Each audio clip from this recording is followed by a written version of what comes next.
Hello and welcome to Really Dicey. Today, I thought I'd sit down with my brother here and we'd have a little discussion about hit points. What are hit points? What are they good for? What are the problems with them? I guess we should start with a little background. Hit points came from Chainmail, the precursor to D&D. In Chainmail, which was a miniature game, your average infantry could get hit once and they died. And your heroes could get hit twice before they died. So how many hits could they take? Hit points. So that was brought over into D&D, and it just reflected how many points of damage you could take.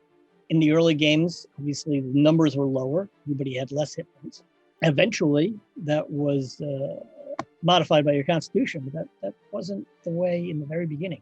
And hit points were hard to come by, and you rolled for them, and you could end up with very, very few hit points. In fact, the original thief class had the same hit points as a wizard, which was a 1d4. I believe they've changed that. I think the thieves have gotten a little tougher, not wizards. 1d6, I believe. Yeah. I was going through a lot my collection of gaming books, and I was trying to see what they have to say about hit points. First surprise I came across was a lot of the gaming books didn't really have much to say about hit points at all. That there was no section for hit points. I think it's just such an accepted part of a D&D game that they just kind of forgot to put it in. I was looking through Dungeon Crawl Classics, and there's no actual point, no actual paragraph that says this is what a hit point is. It's just a given, I suppose. Exactly. So, I mean, they talk about, how many hit points your class has and everything. So, so I went through my old books. This, Dungeon Master's Guide, first edition. This is really interesting. So this is what Gary Gygax has to say about hit points. It is quite unreasonable to assume that as a character gains levels of ability in his or her class, that a corresponding gain in actual ability to sustain physical damage takes place. It is preposterous to state such an assumption. For if we are to assume that a man is killed by a sword thrust which does 4 hit points of damage, we must simultaneously assume that a hero could, on average, withstand 5 such thrusts before being slain. Why then the increase in hit points? Because these reflect both the actual physical ability of the character to withstand damage, as indicated by the Constitution bonus, and a consummate increase in such areas as skill in combat and similar life and death situations. A sixth sense, which warns the individual of some otherwise unforeseen events, sheer luck, and the fantastic provisions of magical protection and/or divine protection. Therefore, Constitution affects both actual ability to withstand physical punishment, hit points, physique, and the immeasurable areas which involve the sixth sense and luck, fitness. This goes on for 3 more paragraphs. Wow. Okay. So the first thing this tells us is that Gary Gygax was very wordy. he had a serious style. So he's suggesting that hit points aren't just the physical damage that you take, but actually how good you are in damage. In avoiding damage, in combat, some sort of luck. So I guess the idea is that the sword thrust, through the heart, would kill a first level fighter just as effectively as it would kill a 7th level fighter, except that the sword thrust never reaches the 7th level fighter's heart, because he turns or twists, blocks the weapon, and so it isn't the same sword thrust. So in a way, hit points become sort of part armor class as well.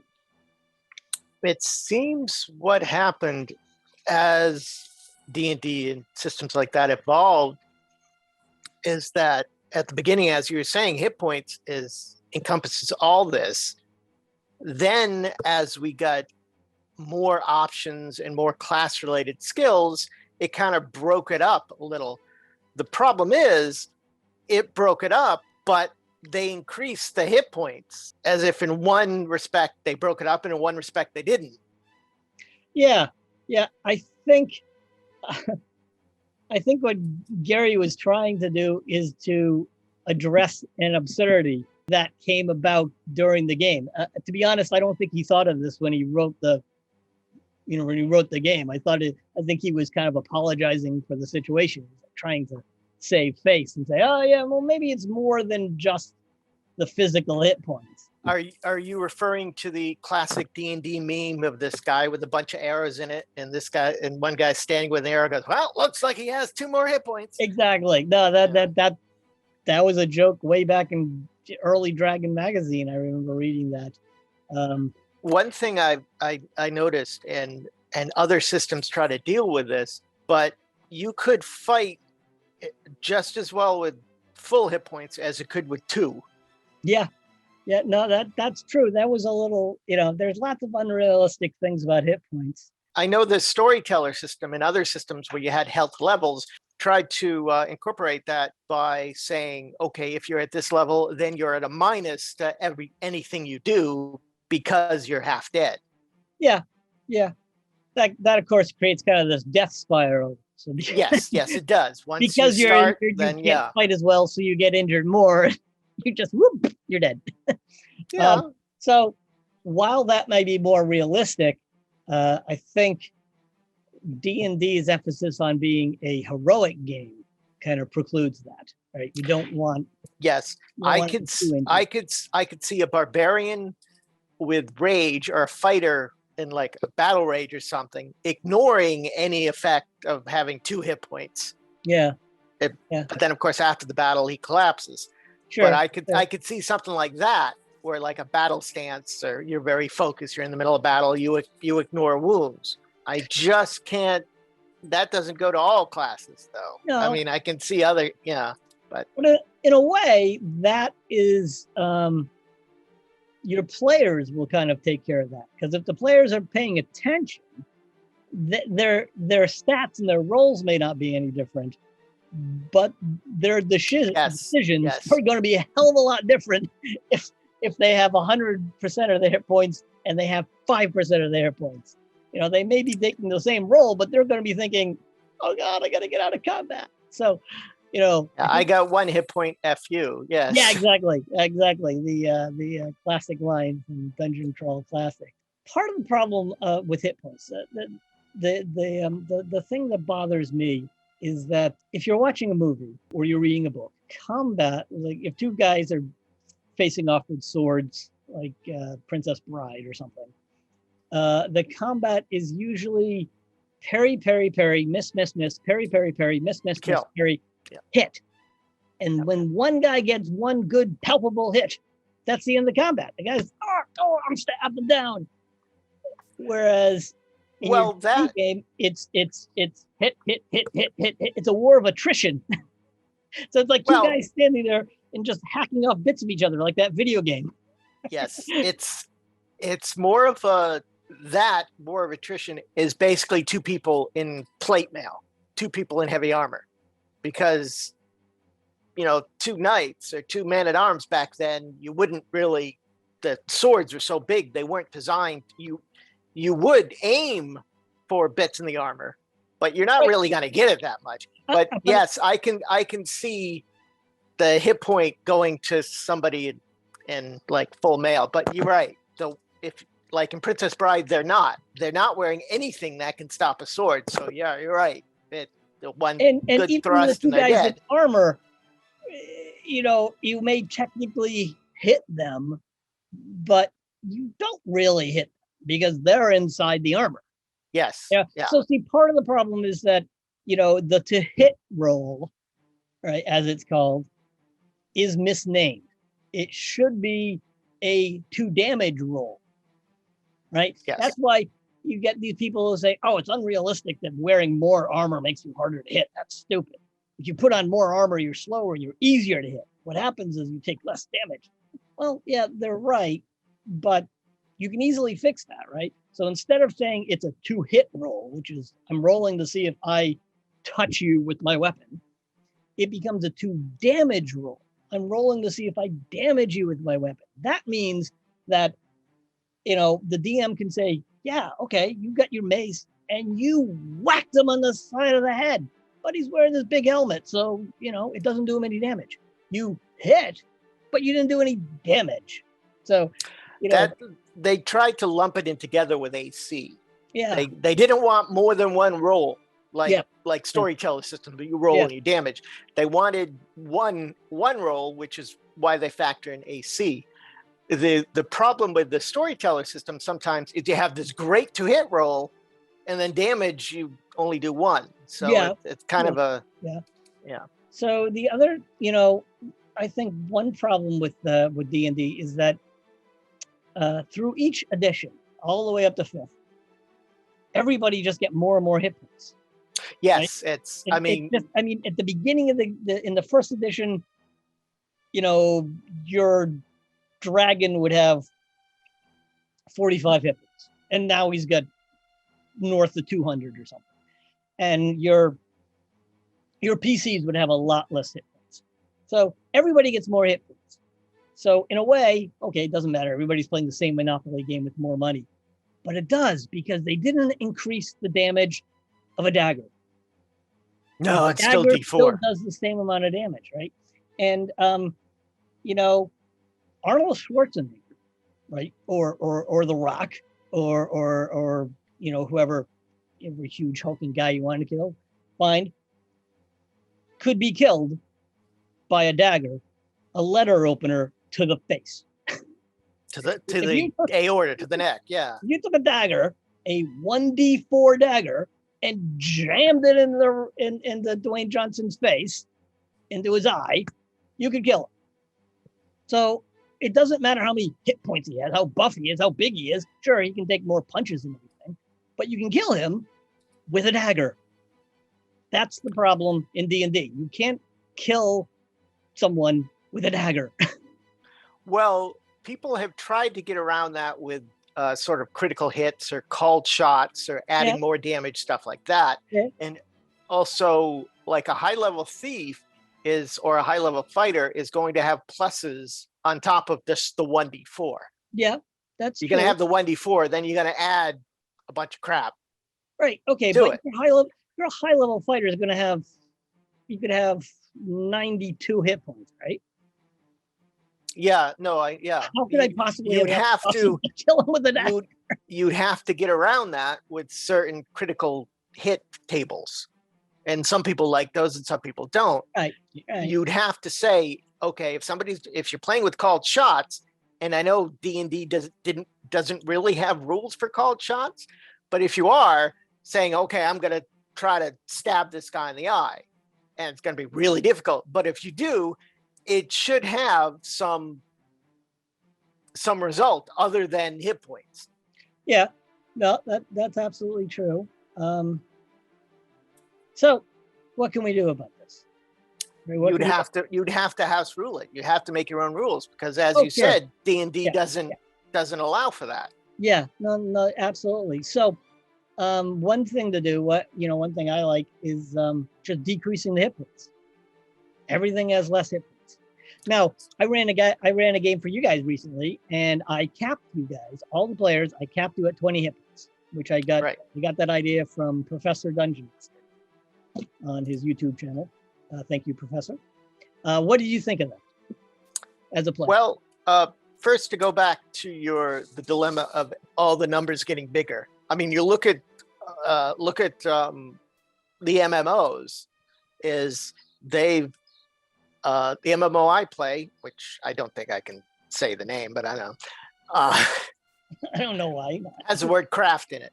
Okay, fine. They've had to go through 2 what they call level squishes or stat squishes, because the numbers just get astronomical. Just keep adding zeros. It was crazy looking over your shoulder and seeing the number of 6 zeros flying up. It's all the same percentages. Yeah. No matter how many zeros you put in and how many hit points you have, you're still doing the same percentage of damage. You're still it's still the same percentages, no matter how many zeros you stick on the end of it.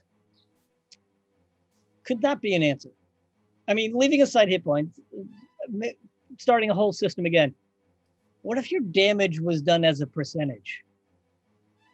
Like, I hit you with a weapon and I rolled a 10-sider and I modified it for how strong I am in the weapon or something. And the answer is a percentage of your life force. So you would start with 100% of your life force, and then it would go down like that. Yeah. Like if somebody hit me for 20%, then I'd only have 80% left. And that would only work if everybody in the game, if it was like a modern game where everybody was human, because it doesn't make any sense that, like, I have a dagger, and if I roll really well, I can kill you. I can get 100% of damage, but that would work against the person. But if I'm fighting a giant or a dragon or something, his 100% is going to be so much greater. Yeah, it'd be different percentages. Yeah, it'd have to be different. An elf would have a different life force than, say, a human or a dwarf. Yeah, you'd have to. There's something to that, though. Maybe we could fiddle around. Oh, yeah. But you'd have to finagle it somehow. Back to hit points. So I capped you guys all at 20 hit points. What do you think of that? That was okay. I like that. As long we didn't play enough, it got really high levels. So you'd have to have some other way to, like what Gary Gygax was saying earlier, hit points is so all encompassing. It's this idea. But if you're going to cap it at 20, you have to then break it off and use other factors to show that the fighter's getting better. Well, the funny thing is, of course, it really is broken off. He says that it represents your how good you are in combat and your luck. Well, in that case, what's your AC and what are your saving throws? Yes, sure. I mean, with all due respect to the great Gary, I think this is kind of a lame argument. Well, okay, hold on. The saving throws are not straight physical damage. The saving throws sort of are above and beyond. You have rod staff, you have magical disease, you have death save, you have poison, and you have like spells, which are different than, and usually they do other effects than just hit point draining.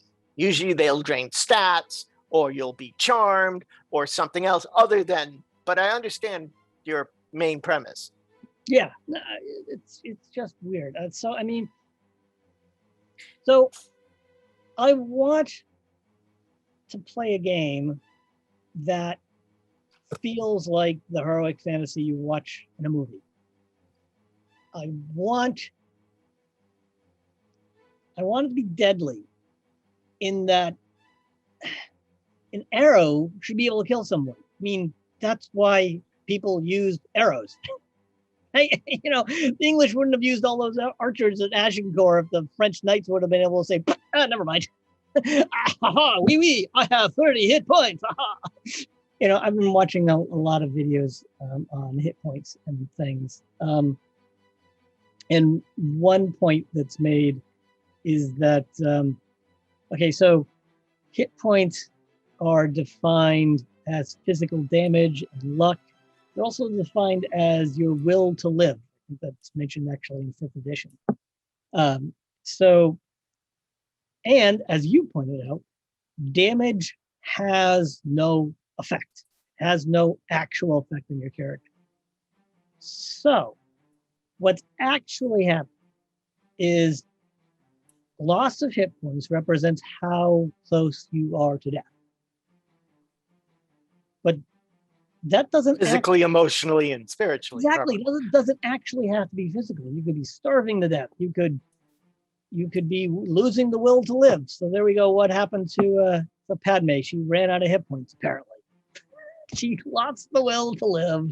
Spoiler. And ran out of hit points, I guess. Still a dumb scene. Anyway, so in that, and someone actually said that Because hit points represent luck, they could be your character running out of Luck. Like, so the first couple shots don't actually hit them, but they run out of luck. And the last shot is the lucky shot or the unlucky shot that hits them and kills them. So it looks like a bunch of misses, but according to the system, it's a bunch of hits. See what I'm saying? Yeah. I see what you mean. Yeah. That's weird. That's weird. Hit points can be really strange. And the other thing is that I heard somebody point out that, again, in fifth edition, the definition mentions combat and other dangerous situations. So I've heard people put forward the idea, and I like this.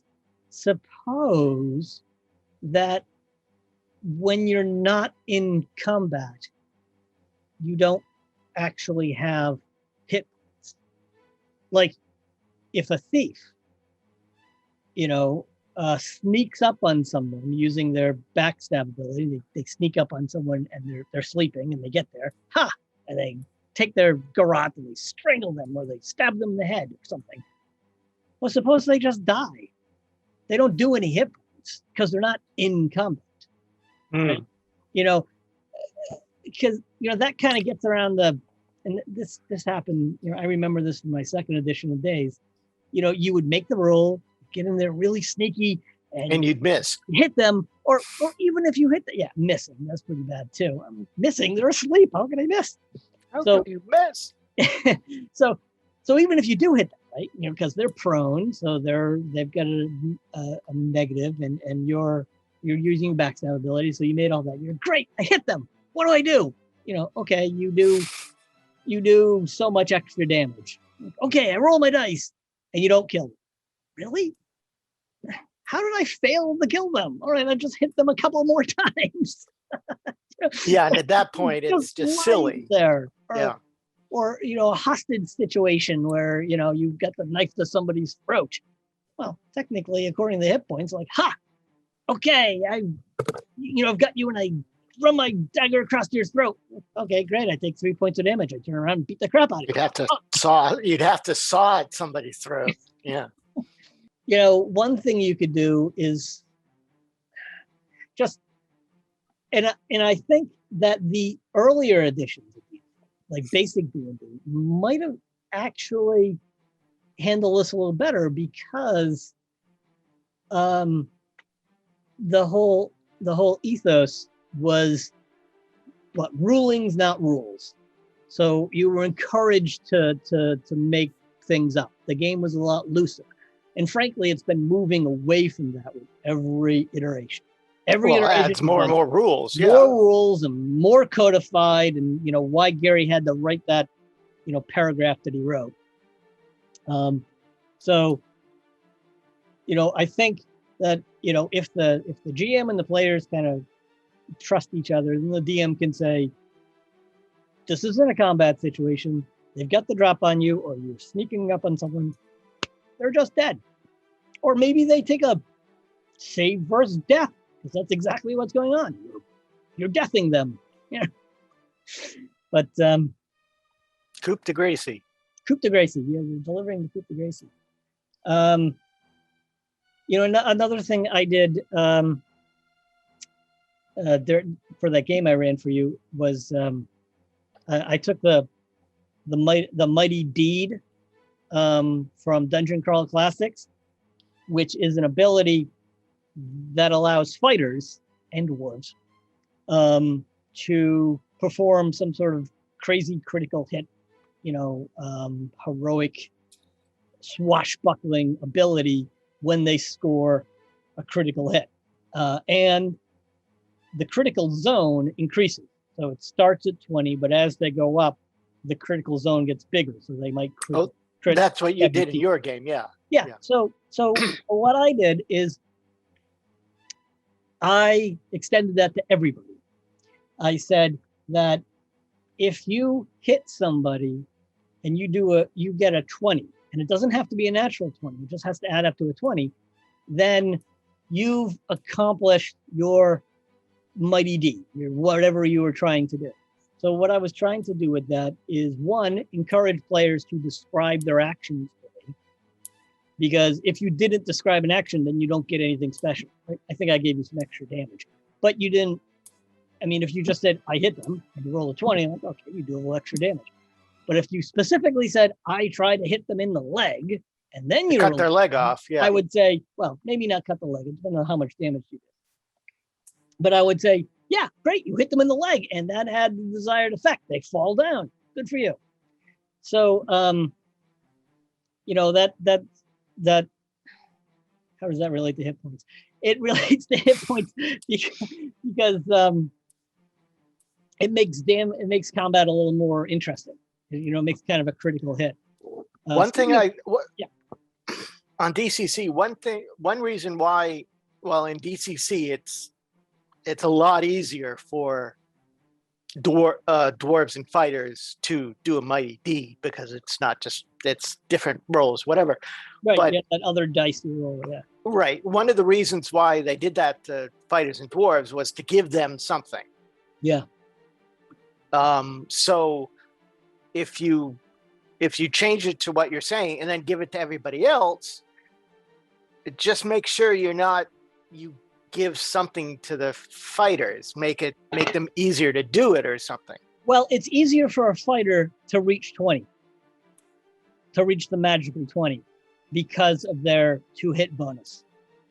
All right. Yes. Okay. Right. So yeah. You guys were all on 4th level. Your fighter had the hit bonus of 4.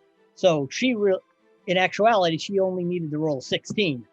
Yeah. Whereas your wizard had a bonus of 1, 2. So you needed to roll a 19 or a 20. Not that you ever tried to hit it. No, not that I ever got. Yeah, but, exactly. So another thing that occurred to me about hit points and criticals, you mentioned this, you know, the heartbreak of rolling low damage. So technically, if you got a critical roll on somebody, a critical hit, and you roll damage, you do double damage or whatever, you can still roll a 1. Well, then you get to, I was thinking, or I might have read this, that some systems or some people do a house rule that if you do a critical, the minimum it does is the maximum damage for the weapon. Exactly. So that's what I was going to say. So in a critical, you start with your maximum, and then you roll another die to add to it. Right.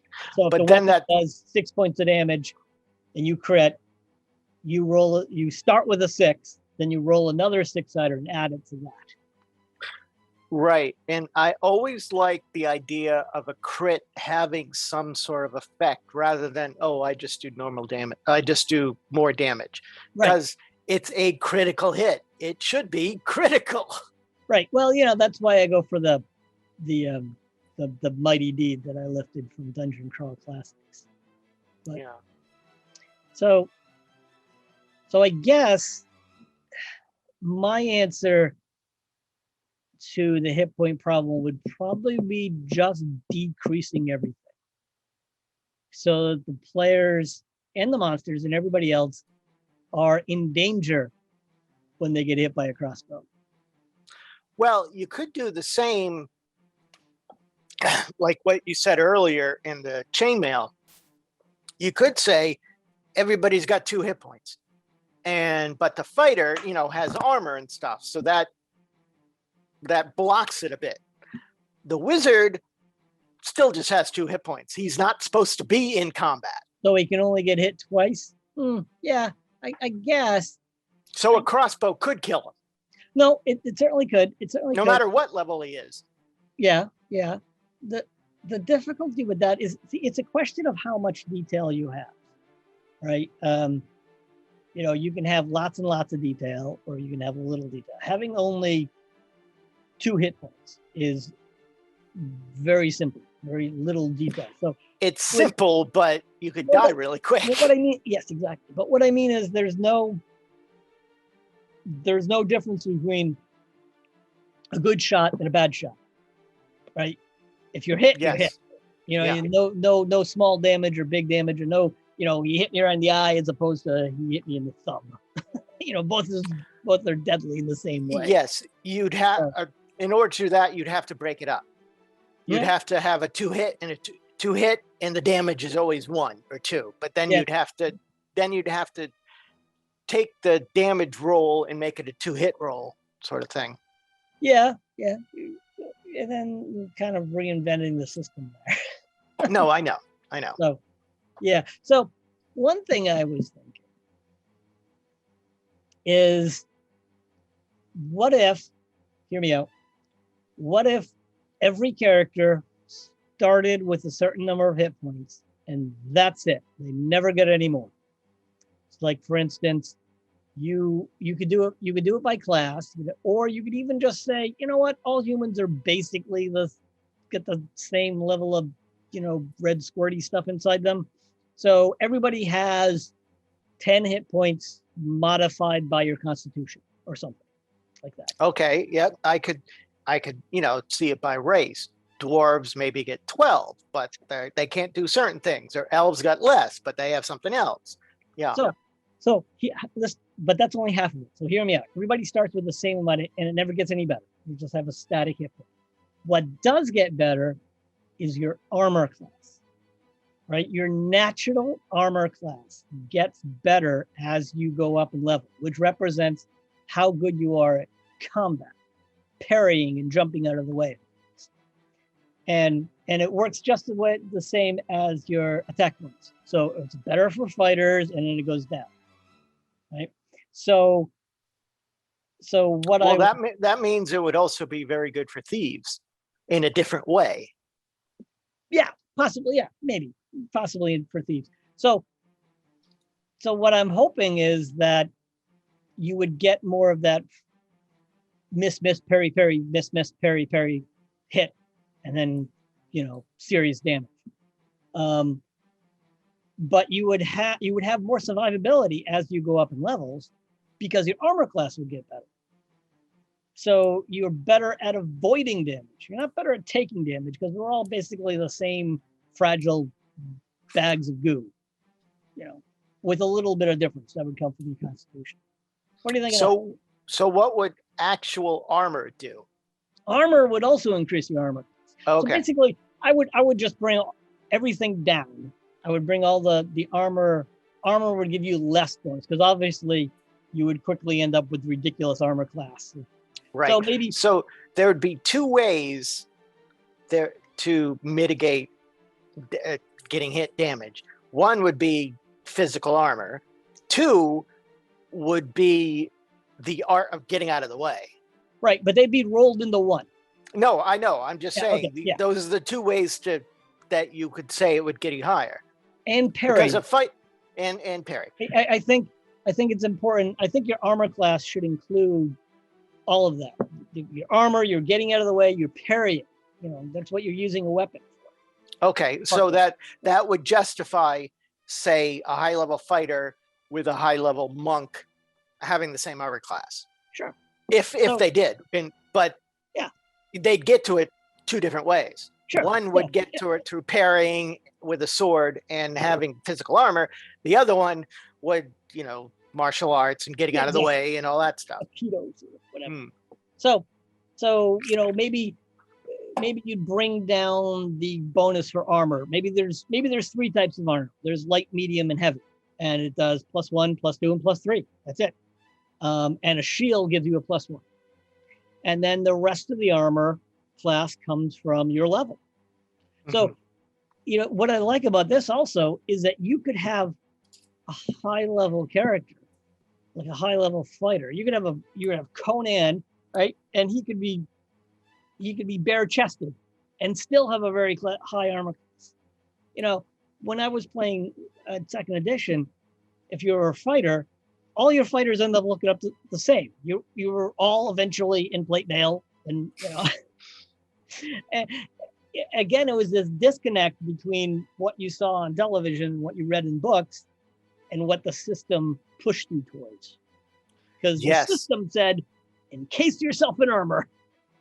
They tried to get away from that more in 3 and 3.5 because they added more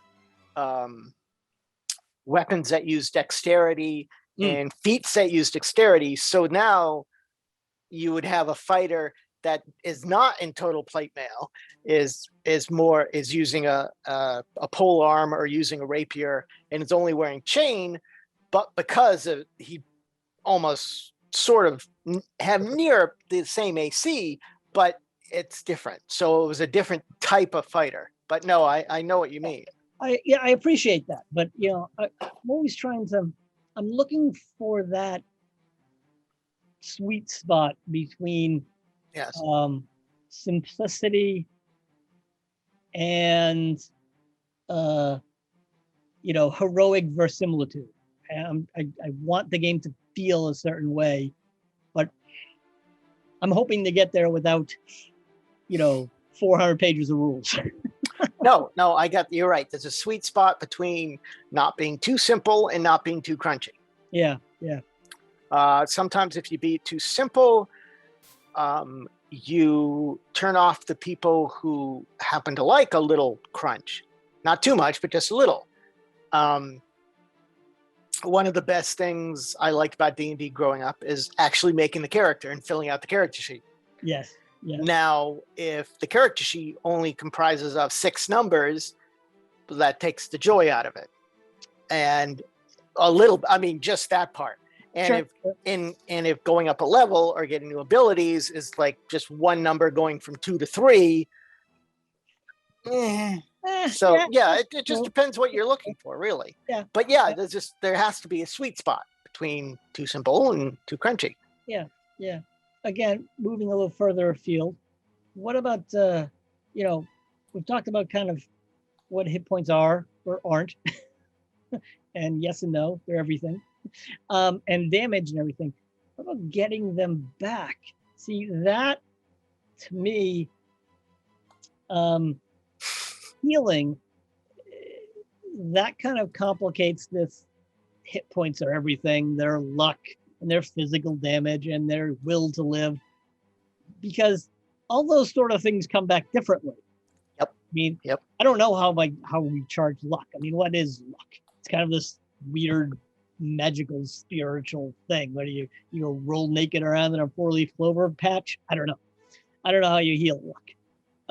Will to live, you do whatever sustains you, right? You if you get a good night's sleep, pray, meditate, whatever.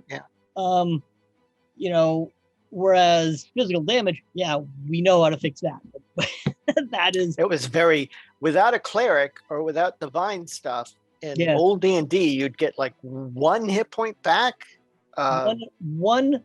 So I was just reading this. By the time I got to first edition in here, it was 1 hit point a day, up to a week, and then your constitution bonus affected that. so if your constitution was a -2, your first 2 days were nothing. They didn't give you anything. Only after that did you start getting hit points back, and that happened every week. Yeah, so that makes any sort of adventure that lasts more than a day or pointless if you don't have a cleric. Well, yes, but if that's the only way to get was hit a lot points of back. It was dungeon delving. Right? You jumped into the dungeon, you went as far as you could, you grabbed some gold, you came out, you rested up, and then you did it again. Yes, and it wasn't supposed to be. It's not a really a long campaign because you always come back and forth. You're right, but then if you change it to having a campaign or actually doing stuff other than a dungeon, that's going to take a couple of days. Well, then, without a cleric or divine, you'd have to have some other way to get hit points back, or else it's just a foregone conclusion. You're eventually going to die. Yeah. Well, again, we should look at the stories that we consume and what we want the game to feel like. How did Conan heal up? Well, the short answer is he didn't get seriously hurt a lot. He was really good at avoiding damage. You get a lot of avoiding damage. Again, parry, parry, parry, parry, miss, miss, parry. Well, he was So also when you did very rugged as a Sumerian. He was very rugged. So when he did get damage, he wasn't down that long. Right. So I mean, in game turns, he didn't take a lot of damage. So right. I don't know. So one thing I was thinking about, because it really always kind of bothered me when you're in combat and your cleric comes up behind you, touches you in the back, and you just magically get your hit points back. You didn't even have to stop fighting; they just came right back. That always felt really, really wrong to me. Or you just swig the healing potion and you just boing, pop back together like some video game character. So I was thinking of changing things by just making the casting time on healing longer. That's all, right? So healing spells work exactly the same, only they take 10 minutes. They take a turn. They cannot be done in combat. You can do them after combat, but you can't take them in combat. Yeah, making it like in 5th edition, making it a ritual. Sure. Yeah, exactly. Yeah. Exactly. I mean, if you're in a foxhole and you yell for the medic and the medic comes over, you don't keep fighting. You stop and hide and he fixes you. So, or if you do want to do it in combat, then change it to say it's not only the cleric's full turn to heal you, it's your full turn to get healed. Right. You can't keep jumping around. You have to. Exactly. Yeah. How is he going to start the fight? Yeah. Exactly. Yeah. Stand still, damn it. So that would sort of get around. You don't have to stop combat for everybody. It's just you and the cleric have to figure out how to disengage, take a step back, and spend a whole round healing. Okay, and that would be a good idea. I like that. How about, well, if you want to get more complicated, it could be so many rounds, depending on how much you want to get healed. That's a good, yes, I like that. No, that gives you the scene where somebody ducks behind, a rock and they're trying to heal and their friends are still fighting over there. Yes. So you can heal, you just can heal that much. Exactly. Yeah, a little bit of healing. Yeah. I don't know. Top off or something. I like the idea of making combat more deadly. The earlier editions of D&D were just more deadly, and the expectation was that players were going to be smart and clever and run away and think of things instead of just waiting in there.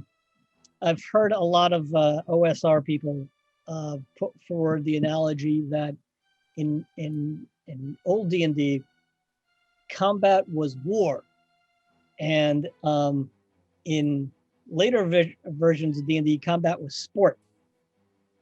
Right? Like when you play a sport, the sport is kind of balanced, and you know the rules, and you go out there and you just play by the rules until somebody wins. You just keep it going. Right. Yeah. War is not like that at all. War is asymmetrical. One side is usually stronger than the other. It's very rare that they just happen to be exactly the same. And you don't just march out on the field and play by the rules. You're clever. You feint. Yeah, they tried that in World War I. Didn't work. Yeah, exactly. You set ambushes. You do unexpected things. And you also know when you're losing. You pull back. And you sometimes you say, oh my God, I can't win this fight. And so you pick and choose your fight. Sometimes sometimes you run away. People have won wars by refusing to fight. They just kept running away and choosing their moment. Actually, think about the last time you were in a game where you basically ran away from a combat. And you held up somewhere, like behind a barricade or in another room or something, and held off, and that hardly ever happens. Combat's either win or lose. It's never. Yeah, exactly. And I have that problem as a DM, and I think you've been in those situations. I've had you come to me after a game and say, "How are we supposed to win that? And I thought, you weren't. You guys, you were supposed to run away. What made you think you could win that fight? That's the thing. Right. There's a mindset that Exactly. you've got to win. You always have to. It's part of the mindset. And to bring it back, I think or else the story won't progress. The increase of hit points is part of that mindset. You know, every challenge is, every combat is there to be won. And you win by hitting the other guy over, and over again until you do so many hit points, while at the same time getting hit over and over and over again while you lose hit points. And if you hit him more than he hits you, you win. Yay, experience points all around.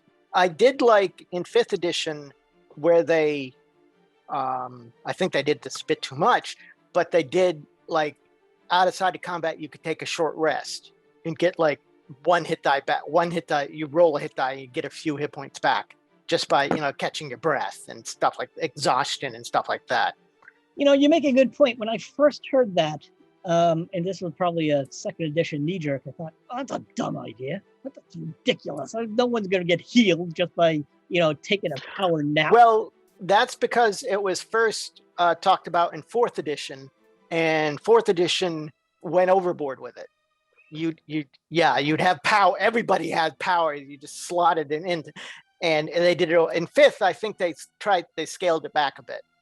Right, exactly. But if you say that hit points are not only physical damage, but also exhaustion, yes, then it makes perfect sense that you could hole up somewhere for 10 minutes and recover some hit points because you're not as exhausted. Right. So, you could try to split those two by saying everybody has 2 hit points, but above it you have like exhaustion or constant stuff like that. And of course, a fighter would, but then it gets too complicated. In Starfinder, they have stamina, I believe it is. Oh, okay. All right. You go through the stamina before you get to your hit points. Right. Stamina comes back easier than hit points. Right. So that's what I was thinking of. Yeah. Yeah. And of course, fighters would have more stamina. Wizards would have less. Yeah. Because fighters have, all their life had, gone out and fought. Wizards, no, they're pasty white dudes in a tower somewhere. But they can tell the laws of physics to sit down and shut up. So yeah, it's kind of trade-off. But then, of course, they tend to get corrupted after a while. And yeah, depending on the game. Yeah, that's true. I tend to like more of the sure, magic is easy, but and one of the things I love about, just quickly going off topic, I love the thing in DCC where that sure you can cast the spell as many times as you want. It's never going to have the same effect because basically you're trying to hold on to this magic thing and funnel it, but it's always trying to get away from you at the same time. So every time you cast it, you might have held on to it better. You might have not. It might have gone kablooey. Yeah. Well, yeah. That's true. Magic is inherently chaotic, so it's never going to be the same thing twice. But anyway, that's a different discussion. Okay. Well, there you go. I think we should probably call it quits. Probably before we get onto something else. Yes. We've been doing this for quite a while. So, okay. Well, if you're still with us, thank you very much. And join us next time where we spend 3 hours talking about proficiency skills.